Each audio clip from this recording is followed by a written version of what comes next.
Eklavya classes Sirsa का एकमात्र शिक्षण संस्थान जिसने दिए 400 से अधिक सीईटी क्वालिफाइंग। सभी बच्चों को किया पुरस्कृत। नए बैच स्टार्ट, नए पैटर्न पर आधारित HSSC screening, HSSC group D, 3 days demo free, study material free, all competition exam, well qualifying teaching staff, biometric attendance, weekly test series. Address नए बस स्टैंड के सामने, सिरसा।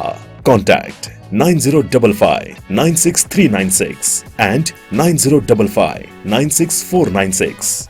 नमस्कार। सामने दिखाई दे रही तस्वीरें नाथुश्री चोपटा के तहसील परिसर की हैं, जहां पे आपको बता दें कि पिछले लगातार 46 दिनों से लगातार जो है वो किसान धरने पे बैठे हुए थे और पिछले 7-8 दिनों से किसान जो है वो आमरण अनशन पे जो है वो बैठे हुए थे। तो ऐसे में किसानों को एक बहुत बड़ी उपलब्धि जो है वो मिली है।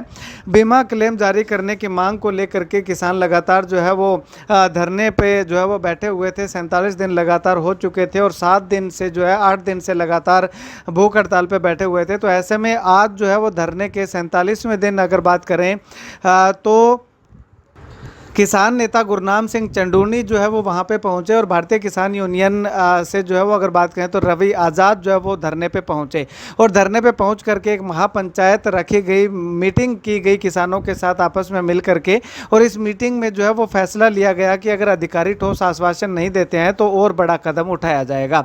इस मौके पर CTM साहब भी जो है वो अधिकारी मौके पर जो है वो पहुँचे और उन्होंने जो है वो एक ठोस आश्वासन दिया कि धान, बाजरा और मक्का का बीमा क्लेम जो वो आना शुरू हो चुका है। तो ऐसे में नरमा और कपास की फसल का बीमा क्लेम जो है वो कब आएगा वो जो है वो कुछ नहीं कह सकते, लेकिन स्टेट की ओर से जो डाउट लगाए गए थे, जो ऑब्जेक्शन लगाई गई थी, वो क्लियर कर दी गई है। मामला जो है वो सेंट्रल कमेटी के पास है। जैसे ही सेंट्रल कमेटी से अप्रूव होगा और वो भी प्रयास करेंगे कि जल्द से जल्द इस बीमा क्लेम को जो है वो जारी करवाया जाए ताकि किसानों को राहत मिले। तो CTM साहब के इस आश्वासन पे जो है वो एक फैसला करके तमाम किसान संगठनों के द्वारा जो है ये फैसला लिया गया कि धरना जो है वो लगातार जारी रहेगा और भूख हड़ताल जो है वो खत्म कर दी जाएगी। तो ऐसे में ये तस्वीरें देखिएगा।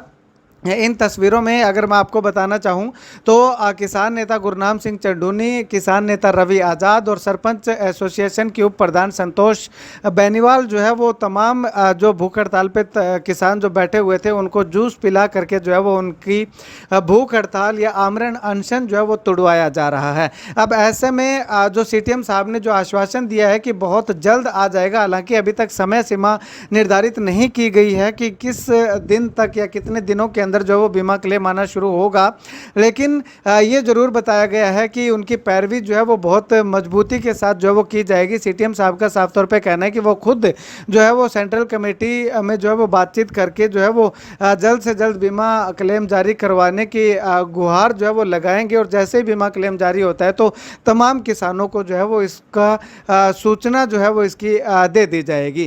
खैर CTM साहब क्या कुछ जो है वो किसानों को आश्वासन दे करके गए हैं और उसके बाद किसान नेताओं का क्या कुछ कहना है, सुनिए जरा। मैं निवेदन करूंगा जो CTM साहब हैं वो इस बारे में अपनी बातचीत रखेंगे। फिर ये कह रहे हैं CTM साहब जो भी बात हो वो एकदम पक्की हो, पक्की बात के ऊपर हम भरोसा करेंगे।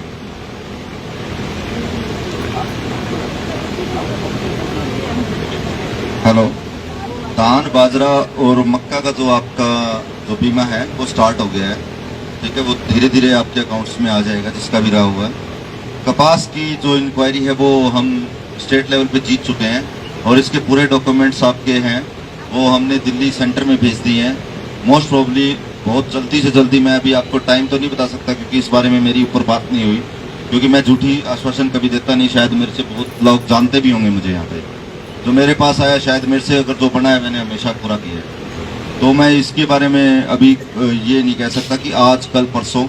अभी मेरे बारे में मेरे को जितना पता है कि ये हमने सारा का सारा क्लेम आपका सेंटर में भेज दिया है और सेंटर से जैसे ही आपका पास होगा सबसे पहले मैं खुद आपको इन्फॉर्म करूंगा और मैं खुद कल सेंटर में बात करूंगा जो भी है कि वे जल्द से जल्द हमारा बीमा देंगे।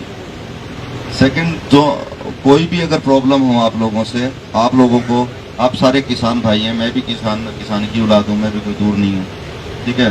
और अगर कोई भी दिक्कत हो आप डायरेक्टली मेरे ऑफिस में कभी भी आके मुझसे मिल सकते हैं। सिर्फ वो आएंगे जिनकी जेन्युइन प्रॉब्लम है, ब्लैकमेलर नहीं आएगा, मैं बता रहा हूँ। ब्लैकमेलर भी बहुत आते हैं, मेरे को 2-3 बार बोले मैं क्योंकि मैं बिल्कुल साफ हूँ, तो आप भी अपने साफ हाथ लेके आए, क्योंकि इंसाफ उसी को मिलता है जो साफ हाथ लेके आता है।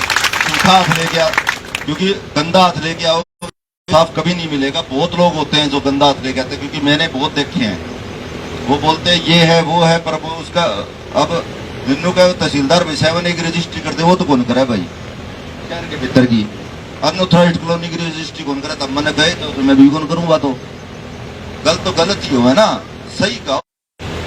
अपन तो ये बात करनी है, 2 लफ्ज की बात करता हूँ मैं हमेशा ही, और शायद आज तक ऐसा हुआ भी नहीं होगा कि जो मेरे पास आया और जो मेरे हाथ में वो काम नहीं किया। थोड़े दिन पहले कुमारिया में मैंने जनसंवाद किया था, वो बोले जी बस चलवा दो हमारी, 3 बसें सवेरे चलवा दी मैंने, नहीं चलवाई तो बताओ भाई, पूरा कोई बैठा हो तो कुमारिया गाँव का बताओ भाई, जो मेरे हाथ में था। सोलर का काम था, सोलर का एक बंदा बोले इस तरफ है ना, आप कुर्सी की उस तरफ हो, आप मांगने वाले हो हम देने वाले, अगर मेरे हाथ में होगा तो मैं जरूर दूंगा आपको। ठीक है जी, हाँ क्या ये बस की मेरे ऑफिस की कुर्सी बताओ आप, मेरे को बता देना वो मैं करवा।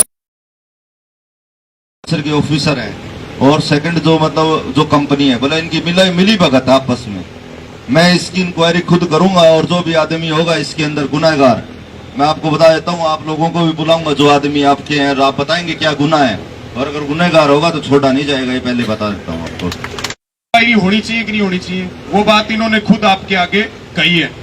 दूसरी बातचीत आगे बढ़े, 1 मिनट 2 मिनट के लिए संक्षिप्त में जो 8 दिन से अनशन पे हैं, और जो जिला अध्यक्ष हैं भाई भरत सिंह जी, वो एक बार अपनी बात अधिकारियों के सामने फिर आप सबके सामने जो कहना चाहते हैं वो सुनेंगे, उसके बाद जो आगे। हेलो के गए थे सारी जो डीसी है चाहे डीडीए है चाहे सबके दफ्तरों के अंदर, और उन्होंने बिल्कुल हाथ खड़े कर दिए कि हमारा इसमें कोई लेन देन नहीं होता। डीडीए बाबूलाल है, उसने मेरे को खुद कहा था कि आपके बीमा के अंदर हमारा कोई लेन देन नहीं होता। तब जाके हम ना ये 5 तारीख धरना लगाने के बाद कोई 8-10 दिन के बाद एक एएसओ आता है जो सतवीर सिंह साथ में खड़े ना, ये हमारा बीमा क्लेम रोकने वाली जड़ तो यही है, मेन जड़। और जब है ना कोई एक किसान जाता है इनके पास है तो ये कहते हैं चल चल इतना मेरे पास टाइम नहीं है, अभी मैं तेरी बात सुन मान लो, ठीक है ना।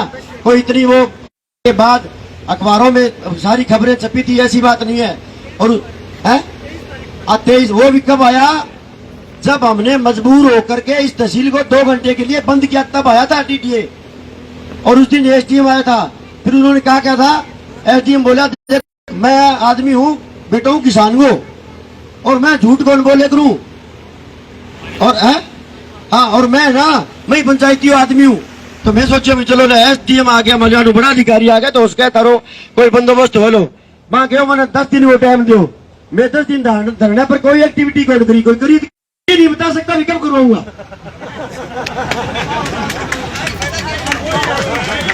ठीक है ना। हाँ, उसके बाद फिर लास्ट में हमने जाके ये आमंत्रण शुरू किया था। अब आप पीछे की तो बात क्या करें, 2020 से 2021 का पड़ा है मुआवजा बीमा क्लेम, उसकी तो बात क्या करें, ये कह रहे 10 तारीख को दिलवाते हैं, कोई बात नहीं। 2020 का बाकी बिड़ा, 2021 का बाकी बिड़ा, 2019 का बाकी बिड़ा। और मैंने बात की थी भाई मिली भगत की, तो सीटीएम सर से पहले एसडीएम साहब आए थे, और एसडीएम से पहले जेडीए साहब। डीडीए तो होता है एक जिले का, और जेडीए के पास कितने जिले पता है, 17 जिला है उनके पास है। वो बोला मैं एक कोई नहीं बख्शूंगा, एक कोई नहीं बख्शूंगा, कोई गलत अधिकारी है तो। हाँ, उसके बाद आए नहीं भाई, उसके बाद एसडीएम आया, बोला एक कोई नहीं बख्शूंगा, तारा हक ना। वो भी कह रहा था टाइम नहीं है, अमित शाह रहा है। यहाँ अंकल जी की तबीयत खराब हो गई थी, 108 नंबर पे फोन किया था मैंने, तो वो क्या कहता है अधिकारी, जी आपकी वैन थी ना एम्बुलेंस वैन, वो तो सिरसा चली गई अमित शाह के। मैं क्या वो बीमार है क्या यार, और बीमार है तो एक एम्बुलेंस से काम नहीं चलता क्या, हार्ट अटैक आएगा फिर तो मरेगा, इलाज नहीं कोई वो तो। और फिर वो कहता कि हमारे हाथ खड़े हैं, सीधी बात है, ऊपर बात करनी बात कर ले।